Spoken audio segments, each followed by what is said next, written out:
la suite de Kant s'inscrit dans la finitude. Alors qu'est-ce que la finitude? Eh bien, c'est l'idée que la raison ne peut plus s'élever jusqu'aux confins de la réalité et elle ne peut plus connaître du coup le vrai bien que Platon, le premier des grands philosophes de l'Antiquité finalement, Platon pensait que la réalité, le vrai bien qui présidait à toute la réalité, était accessible à l'œil de l'âme. Eh bien, la finitude, c'est que finalement, eh bien, cette accession nous est fermée. Il arrive un moment où la raison bute sur quelque chose qu'elle n'arrive pas à dépasser et donc elle ne peut pas entrevoir le vrai bien.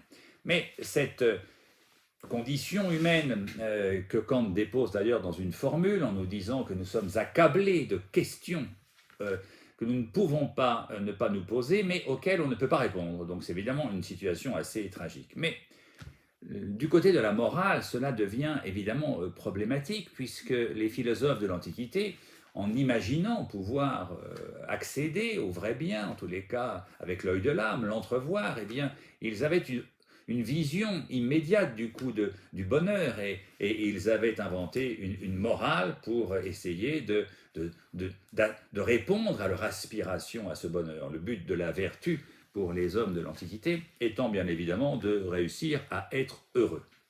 Mais évidemment pour les modernes, la question morale va se poser tout autrement, puisque si nous ne pouvons plus concevoir le bonheur, si nous ne pouvons plus nous tendre vers le bonheur, eh bien ça veut dire que tout d'un coup nous perdons malgré tout des raisons d'être moraux, des raisons d'être vertueux. Nous perdons, pour le dire en un mot, notre complète motivation pour être vertueux. Parce que finalement, s'il faut être vertueux pour être malheureux, ça n'est pas très intéressant. Et du coup, eh bien, il me semble que Kant se retrouve dans une situation extrêmement compliquée, qui consiste à dire soyez vertueux, mais je ne peux pas vous promettre que ça vous rendra heureux. Je peux même, au contraire, peut-être même vous garantir que ça vous rendra malheureux. En d'autres termes, bon ben voilà, c'est un peu. Il se retrouve dans la position d'un homme qui essaie de séduire finalement une femme en lui promettant la pauvreté, les larmes et la souffrance, ce qui évidemment a assez peu de chances de marcher. Alors, d'une certaine façon, la finitude, c'est ce qui constitue l'obstacle majeur à la morale, puisqu'en réalité, ne pouvant plus être heureux, nous ne voyons plus très bien au nom de quoi nous devrions être vertueux. Mais cette idée que finalement nous perdons toute motivation à la vertu a trouvé un dépassement chez Kant assez intéressant, puisque d'une certaine façon, il a bien mieux que le bonheur. En réalité, ce que Kant va proposer aux êtres humains, qui ne peuvent plus donc prétendre au bonheur en raison de leur finitude, eh bien, Kant va leur proposer quelque chose de bien plus motivant. Il va restaurer la motivation des êtres humains, non plus en leur offrant le bonheur, mais en leur proposant quelque chose qui est peut-être beaucoup plus flatteur finalement que le bonheur. Il va leur proposer de devenir législateurs. Voilà. En agissant finalement de telle sorte que la maxime de ces actions puisse être élevée au rang de loi universelle, ce qui est l'impératif catégorique chez Kant, c'est-à-dire qu'à chaque fois que je veux agir, je dois me demander au nom de quoi j'agis, et je dois élever cette motivation que je découvre en moi, ce mobile de mon action, eh bien je dois l'élever au rang de loi universelle, c'est-à-dire autoriser finalement tous les autres êtres humains à agir tel que je m'autorise moi-même à le faire.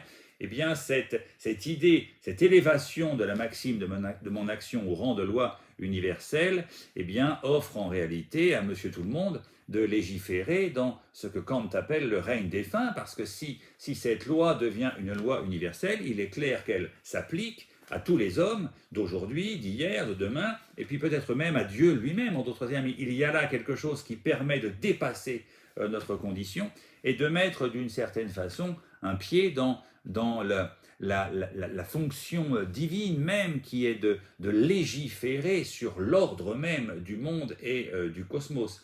Alors évidemment cette fonction de législateur, eh bien Kant la propose comme motivation maintenant aux êtres humains, voilà. Devenez législateur du règne des fins, c'est cela la grande motivation pour être vertueux.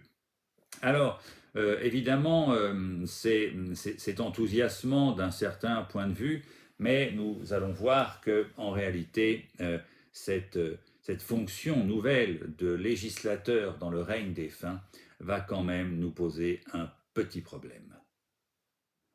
Le petit problème que nous pose la fonction de législateur dans le règne des fins, c'est qu'en réalité, à force d'être rationnel, et c'est vrai que ça ramène la morale vers la rationalité la plus pure, puisqu'il s'agit de découvrir au cœur même de la maxime de nos actions quelque chose de l'ordre de l'éternité et de l'universalité. En d'autres termes, ça transforme un peu la morale en science, si l'on pouvait dire comme ça. Mais en réalité, on pourrait tout aussi bien dire quelque chose de plus alarmant, c'est qu'à force d'être rationnel, ou plutôt en tirant la morale vers la rationalité, eh bien, il se pourrait fort bien que Kant nous ait désappris d'être raisonnable. Cela se voit très bien, si vous voulez, dans la petite controverse qui va l'opposer à Benjamin Constant sur ce que Benjamin Constant va appeler le droit de mentir par humanité. Alors, quel est le problème que pose Benjamin Constant à Kant? Il est assez simple, il lui dit voilà, admettons que des hommes frappent à ma porte, un homme plutôt frappe à ma porte, voilà, il me demande de le cacher parce qu'il est poursuivi par des gens qui veulent lui faire la peau, j'accepte, je lui ouvre, etc. Mais 2 minutes après, ces poursuivants toquent eux aussi à ma porte et me demandent si j'ai vu l'homme qu'ils poursuivaient. Et bien là, Benjamin Constant dit de toute évidence, je dois leur dire non, et donc je dois leur mentir pour protéger un être humain.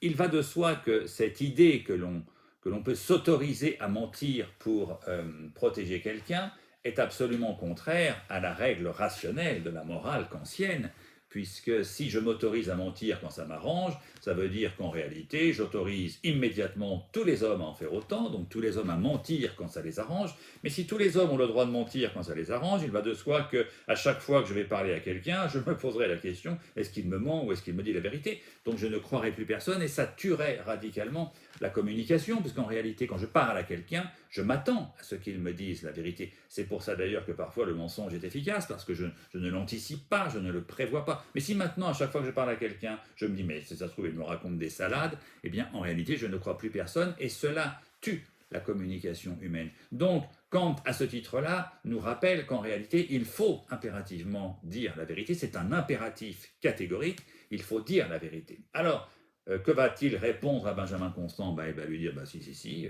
il faut de toute façon dire la vérité aux poursuivants de cet homme qui cherche à protéger sa vie. Et Kant ajoute pour légitimer sa réponse qu'en réalité, c'est peut-être la meilleure façon de le protéger, puisqu'en fait, on ne sait pas trop ce qu'il a fait. Si ça se trouve, il s'est échappé par une porte dérobée, et donc en faisant rentrer ses poursuivants dans la maison, on lui donne en réalité le temps de s'échapper, etc., etc. Bref, il invente un peu n'importe quoi pour nous faire croire et accepter l'idée qu'en réalité, il faut dire la vérité à ses poursuivants.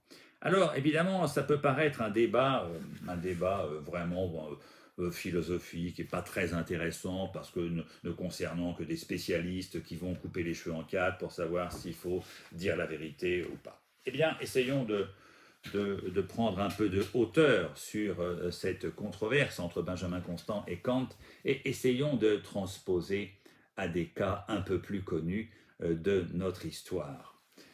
Finalement, essayons d'incarner cette controverse. Est-ce que Jean Moulin, par exemple, Jean Moulin devait dire sous la torture à ceux qui le torturaient, est-ce qu'il devait livrer les noms de son réseau de résistants? Voilà un cas concret sur la controverse de Benjamin Constant. Benjamin Constant, évidemment, dirait, mais pas du tout, Jean Moulin a très bien fait de mentir, même par omission, de ne rien dire, et Kant, à ce moment-là, devrait dire, mais pas du tout, il devait dire la vérité, parce que si ça se trouve, en livrant son réseau, évidemment, aux Allemands, eh bien, il leur offrait peut-être le temps de s'échapper par une porte dérobée. Enfin voilà, les mêmes arguments, finalement, que pour son ami qu'il protégeait. Alors, évidemment, je crois qu'il y a là quelque chose d'un peu déraisonnable. La raison, et je crois que nous avons raison, en d'autres termes, il est raisonnable d'avoir honoré Jean Moulin et son héroïsme, de n'avoir rien dit. On pourrait d'ailleurs transposer encore une fois la question. Est-ce que les Alliés qui allaient débarquer sur les plages de Normandie eh bien, devaient immédiatement dire aux Allemands sur quelle plage ils allaient débarquer? Ou est-ce qu'ils ont eu raison d'essayer de leur mentir en essayant de leur faire croire qu'ils allaient en réalité débarquer ailleurs? Eh bien, il va de soi qu'ils ont eu raison de leur mentir. Donc, on voit bien que devant la réalité même politique, de la réalité de la guerre. Alors évidemment, j'ai pris des exemples qui sont des cas extrêmes, mais c'est toujours dans les cas extrêmes que l'on voit la pertinence ou l'impertinence des principes. Eh bien, je crois qu'au regard de ces cas extrêmes, eh bien, nous pouvons dire que les principes kantiens sont impertinents, qu'en réalité, la morale ne peut pas consister à avoir un impératif catégorique qui nous oblige à dire la vérité en toutes circonstances, que le projet même d'être législateur dans le règne des fins eh bien, ne vaut pas finalement le sacrifice à la fois du réseau de Jean Moulin,